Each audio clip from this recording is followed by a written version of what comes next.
Buenas noches, bienvenidos a La Hora Clave. Tenemos un gran tema y es el lago de Maracaibo, 518 años del descubrimiento del lago de Maracaibo, porque el 24 de agosto de 1499 se originó ese descubrimiento de ese gran lago, el reservorio más grande de agua dulce de Sudamérica y una de las vías de transporte lacustre más importantes del continente. Han transcurrido 518 años desde que la embarcación en donde viajaba Alonso de Ojeda, un navegante hispano, arribó al lago de Maracaibo, un lugar de aire libre y lejano, con poblados indígenas y construcciones repletas de habitantes paraujanos. Durante la expedición también contrajo matrimonio con la india Isabel, la primera unión religiosa europea registrada en el país. El lago de Maracaibo ha sido un escenario histórico de primera importancia en el descubrimiento de una de las regiones más ricas y productivas del país en el inicio del tráfico comercial con el occidente venezolano y la región andina. Además, en sus aguas se produjo en 1917 la perforación del Sumaque 1, el pozo que descubrió la vitalidad petrolífera venezolana. El lago de Maracaibo ha sido tema de poetas, de músicos y escenario de numerosos hechos históricos y es atravesado con la capital zuliana a través de un moderno puente construido en 1962. En los últimos años se ha visto afectado por el deterioro ambiental y la excesiva presencia de la planta acuática conocida como lenteja de agua, así como también por derrames de petróleo en sus aguas. Por cierto, que el pasado 2 de agosto de este año, la Asamblea Nacional realizó la primera discusión del proyecto de ley para el saneamiento del lago de Maracaibo y su cuenca hidrográfica. Para repasar la historia de este lago, al regreso vamos a conversar con el doctor en filosofía y capitán de navío retirado, Edgar Blanco Carrero. Pero antes debemos recordarles que pueden hacer sus comentarios en nuestras cuentas de Twitter e Instagram, @lahoraclavepisogv, y a través de la etiqueta numeral Hora Clave envíen sus preguntas para nuestro invitado. Ya regresamos.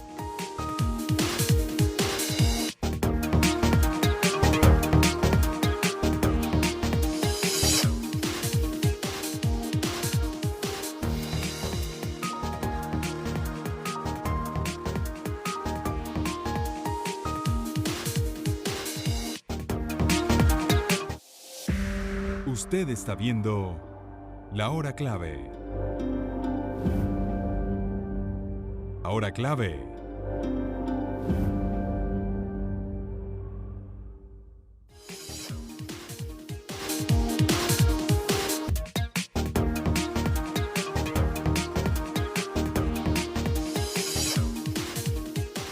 Bien, aquí estamos en compañía de Edgar Blanco Carrero, que es capitán de navío, es historiador y al mismo tiempo filósofo.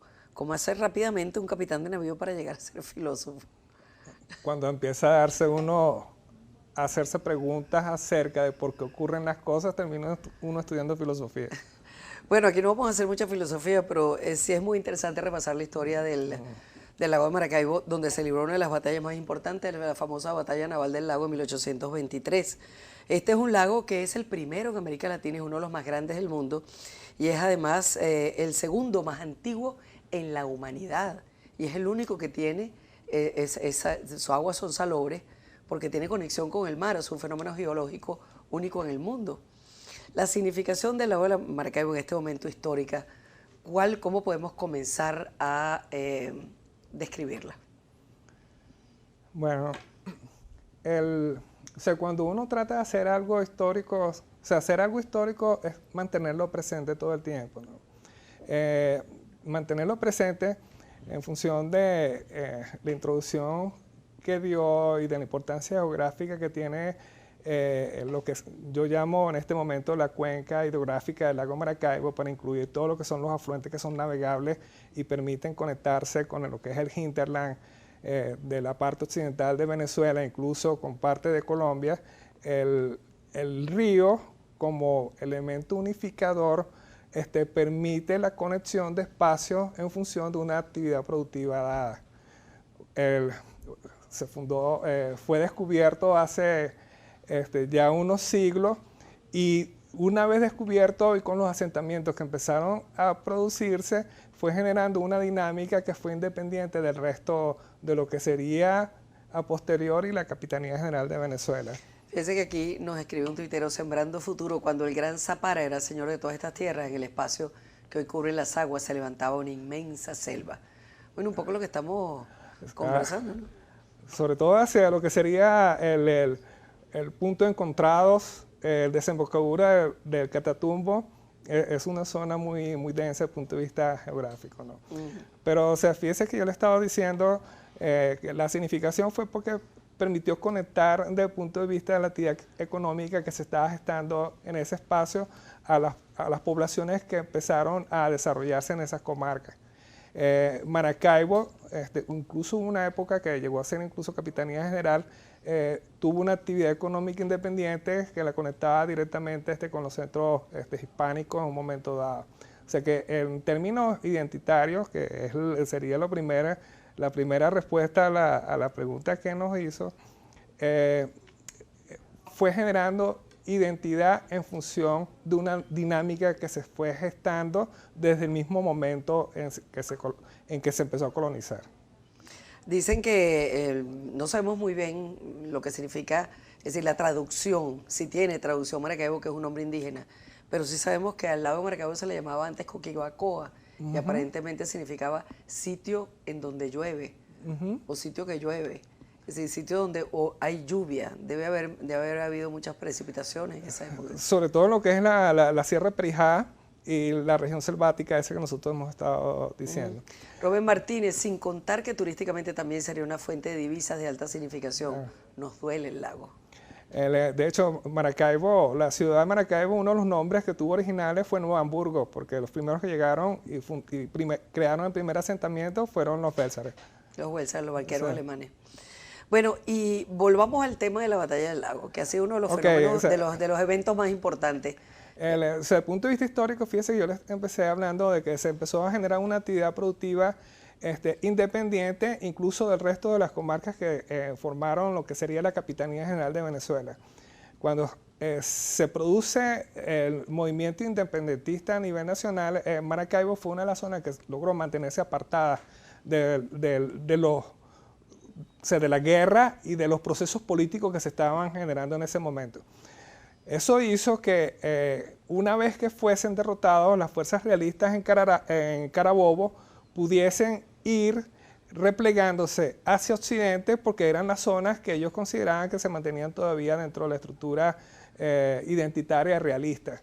Entonces se convirtió en un foco de operaciones que permitía en un momento determinado proyectarse sobre territorios que ya habían sido liberados en ese momento, y la posibilidad de esa proyección daba que mantenía una actividad económica independiente que fue cortada una vez que los patriotas se dieron cuenta que comunidad política independiente, si mantenían las comunicaciones marítimas, se podían constituir en una amenaza para la reciente república que se había conformado ya después del año 1819. Miguel Balbuena habla de una amenaza que llegó después. El potencial petrolero de la relación Venezuela-Estados Unidos durante la Segunda Guerra Mundial originan acciones de submarinos nazis en el lago. Bueno, ¿Llegaron submarinos nazis al lago? No, llegaron al Golfo de Venezuela. O al Golfo de Venezuela, seguro. Pero, o sea, antes de eso, o sea, ya para mantener el hilo económico, con la producción del café y del cacao que se estaba generando tanto lo que sería en el norte del Táchira y parte de lo que sería el oriente colombiano, el río Catatumbo se convirtió en una vía de navegación importante, tan es así que en un momento determinado llegó incluso a dirimirse controversia desde el punto de vista de la continuidad de la navegación en tribunales internacionales, y eso fue uno de los pocos juicios a nivel internacional que ganó Venezuela, que ese fue el famoso caso Faber. O sea que ya había una importancia económica con el advenimiento de la Venezuela petrolera, se convirtió desde el punto de vista de la economía mundial en un sitio estratégico de importancia capital. Claro que sí. Los ataques que hicieron los submarinos alemanes lo hicieron fue en la línea de la Punta Macoya en el Golfo de Venezuela, un poco al norte, y fueron el 16 de febrero del año 1942. Claro, lo que pasa es que la gente habla, bueno, sí, corrientemente de los submarinos nacían en el lago, etcétera, ¿no? Pero llegaron hasta ahí. Fue al Golfo de Venezuela, es verdad. Sí. Bueno, de todas maneras, el lago Maracaibo, aparte de ser un emblema, un ícono, además un sitio muy hermoso, evidentemente tiene una significación que va mucho más allá de los eventos históricos que se han podido dar allí, porque el lago Maracaibo desde el punto de vista comercial, desde el punto de vista de nuestra riqueza natural desde el punto de vista ecológico significa mucho. ¿Ah? Aquí tenemos a Chane García, el lago Maracaibo, reservorio de agua dulce. ¿Cómo es eso? Si ese es un lago abierto al mar, ¿debería ser de agua salada? No, fíjense que empecé hablando por cuenca hidrográfica del lago Maracaibo. Hay una cantidad de ríos que tributan el lago y el lago tiene una conexión con el mar que hace que en función de las mareas salga agua dulce y entre agua salada. Por eso es que tiene esa característica Esa cuestión física. salobre, ¿no? Sí. Ahora, ¿qué está pasando desde el punto de vista ecológico con el lago en este momento? Bueno, como estamos hablando de identidad y actividad económica, el tema de la actividad económica que ha tenido el lago a raíz de la explotación petrolera generó un deterioros grandes. O sea, de hecho, si nosotros vamos a la costa oriental del lago, la costa oriental está bajo nivel del mar, ¿no? O sea, hay un deterioro que se ha producido. No, y está la famosa lenteja esta que está minando. Pero por la explotación no controlada, tanto desde el punto de vista petrolero, desde el punto de vista químico, desde el punto de vista de los fertilizantes que se han estado usando, sobre todo en los cultivos que se dan en la región suroeste, sureste, que hacen que se haya una dinámica química completamente diferente a lo que normalmente había sido la estructura biológica del lago y hace que nosotros estemos viendo lo que estamos viendo en este momento. Douglas Pérez dice, al invitado que se denomina la barra de Maracaibo, ¿podría explicar, por favor? Gracias. La barra, eso originalmente era un lago cerrado. La barra es una cantidad, el fondo hacia la parte norte es muy bajo. O sea, bajo en el sentido de que no cualquier buque puede pasar por esa zona. Entonces, era considerado históricamente como una defensa natural para evitar que embarcaciones de gran porte pudieran entrar propiamente al lago y atacar a los asentamientos que se encontraban en esa zona. O sea, esos bajos fondos es lo que normalmente se llama físicamente barra. Ahora y para poder, con la actividad petrolera que se empezó a generar en los 20, tuvo que ser dragado y esos dragados se mantienen permanentemente para que puedan pasar la cantidad de tanqueros que pasan en este momento. Hablando de petróleo y actividad petrolera, se ha denunciado mucho que los derrames han perjudicado muchísimo también el ecosistema allí, ¿no? Sí. ¿Qué tan grave es? Bueno, o sea, ahorita no puedo dar información de eso porque tengo tiempo que no manejo ese tema en específico, pero o sea, el tema es que el petróleo es una actividad contaminante. Tenés así, eso es uno de los elementos centrales que se discutió en la Cumbre de París en época reciente en términos de controlar la explotación y reducir las emisiones que produce la explotación en sí. Entonces, pero decir en qué condiciones, en qué niveles, no yo creo que tampoco se sabe mucho. Sí, o sea, sí, la información sería dar una cosa. No es la más completa. Roque Juan Peñalver, Venezuela debe su nombre al lago de Maracaibo. Se inspiraron en sus palafitos para llamarnos la pequeña Venecia. Sí, bueno, eso es lo que nosotros... Volvemos a la historia. Vamos a volver porque es bien volvemos sabroso. a la historia.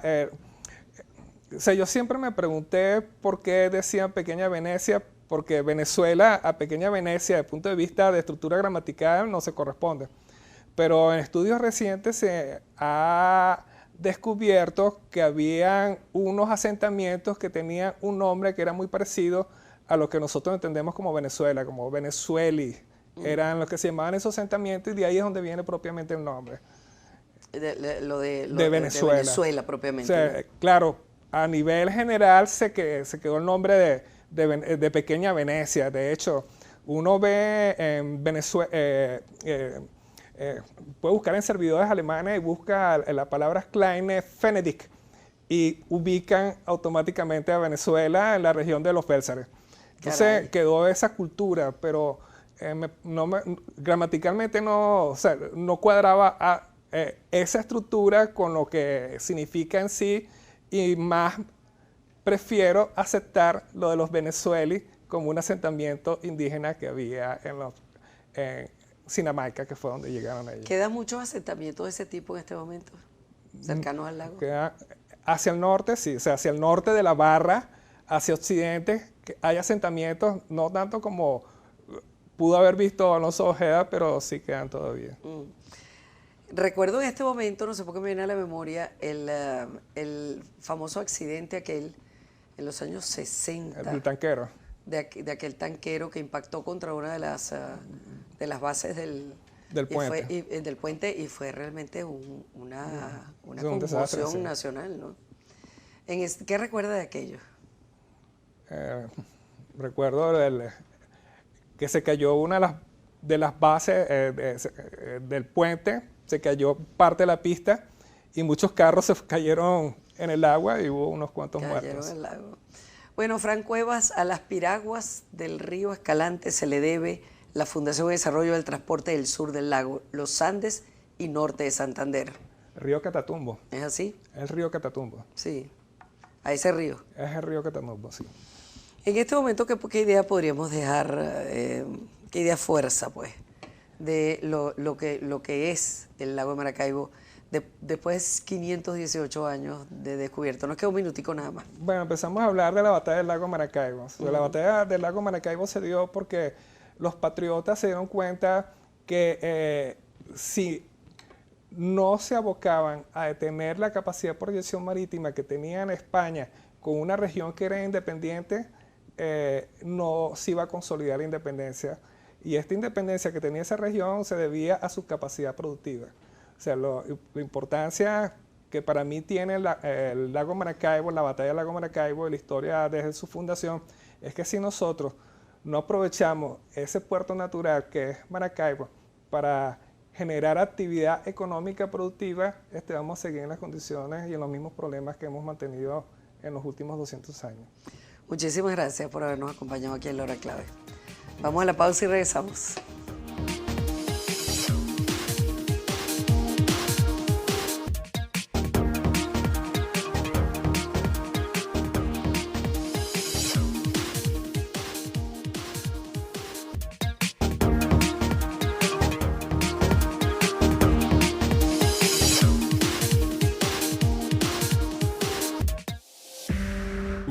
Que explica la salinidad del lago, que es el estrecho del Tablazo, como usted conoce, y tiene una gran bolsa.